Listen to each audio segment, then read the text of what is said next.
Quand on n'a pas eu la chance d'avoir fait une bonne école primaire et d'avoir fréquenté un très bon lycée, eh ben les diplômes de Centrale, de Polytechnique, de HEC, de MIT, de Stanford, de Boston et de Shanghai ne vous servent à rien du tout.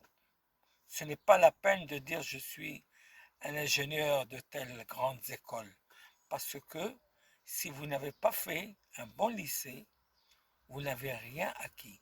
Vous avez peut-être été une bonne formation d'ingénieur, une bonne formation de médecin, mais vous êtes infréquentable. Infréquentable. Vous n'êtes pas cultivé. Vous n'avez pas un savoir-vivre. Vous n'avez pas un savoir nager dans la société. Vous n'avez pas de culture générale. Vous êtes incapable de situer une ville, une grande ville mondiale sur la carte. Et comment voulez-vous vous imposer dans ces conditions-là? Et c'est ce que je voulais dire, parce qu'un tas de Marocains qui occupent maintenant des responsabilités à très haut niveau sont lauréats de très grandes écoles, mais ils ont fait de tout petits lycées et de toutes petites écoles primaires. Et là, ça ne vaut rien du tout.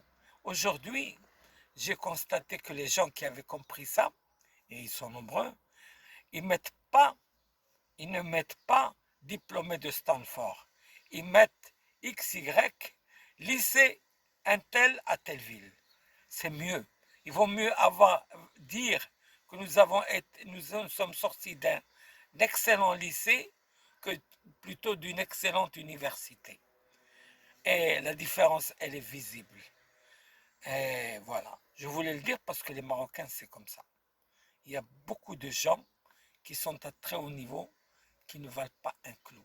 Ils ne valent pas un clou. J'en ai rencontré accidentellement un hier chez mon tailleur. J'ai été horrifié. J'ai été horrifié et je l'ai interpellé pour lui dire qu'il ne valait rien du tout, malgré sa belle voiture noire de service, malgré ses beaux costumes.